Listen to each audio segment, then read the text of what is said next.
లాజరును జీవించాడు. ఇద్దరు ఎలా జీవించారో రాశారు, ఇద్దరు ఎలా మరణించారో రాశారు.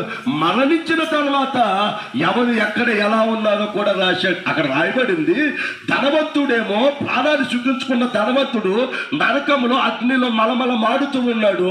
భూమి మీద బ్రతికి దేవుని యందు భయభక్తులు కలిగి రొట్టె ముక్కల కొరకు ఆశపడి ప్రభుతో జీవనాన్ని కొనసాగించిన ఈ పేదవాడైన లాజరు అబ్రహామును రొమ్ముకుని ఆనుకుని ఎండుట నరకములో మలమల మాడుతూ ఉన్న ధనవంతుడు చూచి 3 అద్భుతమైన విషయాలు మాట్లాడాడు. అక్కడ ఏంటయ్యా అంటే, అయ్యా నా యందు కనికరపడి అనే మాట రాశాడు.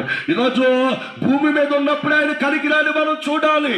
ఈరోజు భూమి మీద ఉన్నప్పుడే ఇదిగో మోసే వంటి ప్రవక్తలు ఆయన సువార్తను ప్రకటిస్తూ ఉన్నప్పుడు యేసుక్రీస్తును అంగీకరిస్తే ఆయనను నమ్ముకున్న వారికి, రక్షించబడ్డ వారికి పరలోక రాజ్యం ఉంది.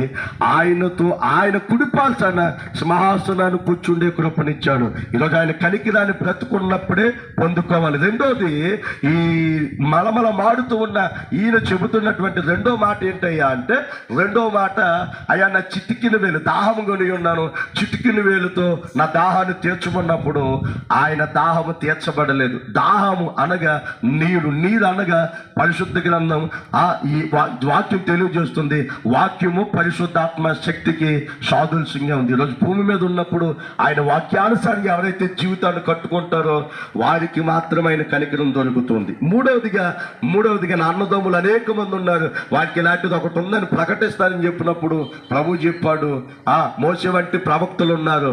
ఆ మోసే వంటి ప్రవక్తలు స్వార్థ ప్రకటించినప్పుడు నమ్మి రక్షించబడిన వాడు రక్షించబడును. దేవునికి మహిమ కలుగునుగాక. ఈరోజు ఆ బాధమైన సువార్తనే మేము ఈరోజు ప్రకటిస్తున్నాం. ఎండనక వాననక. ఎందుకండి బాధ అంటే, ప్రభు మాకు ఇచ్చిన వాగ్దానం, సర్వలోకమునకు వెళ్ళి సర్వ సృష్టికి సువార్త ప్రకటించమన్నాడు. మేము ప్రకటిస్తూ ఉన్నాం. నమ్మిన వాడు రక్షించబడును. మీరందరూ కూడా నమ్మి ప్రభుని ఎరిగి ప్రభుని తెలుసుకోవాలని మా సువార్తను ప్రకటిస్తూ ఉన్నాం. కాబట్టి మీరందరూ కూడా యేసుక్రీస్తును ఒకవేళ తెలుసుకోకపోతే మా దగ్గర కలపత్రికలు ఉన్నా, బైబిల్ ఉన్నా, మీ దగ్గర సమీపంలో ఉన్న మందిరాలకు వెళ్ళి యేసును కూర్చొని తెలుసుకోండి. మీరు ఇంకా దీవించబడతారు. అట్టి కృప దేవుడు మీ అందరికి అనుగ్రహించును గాక.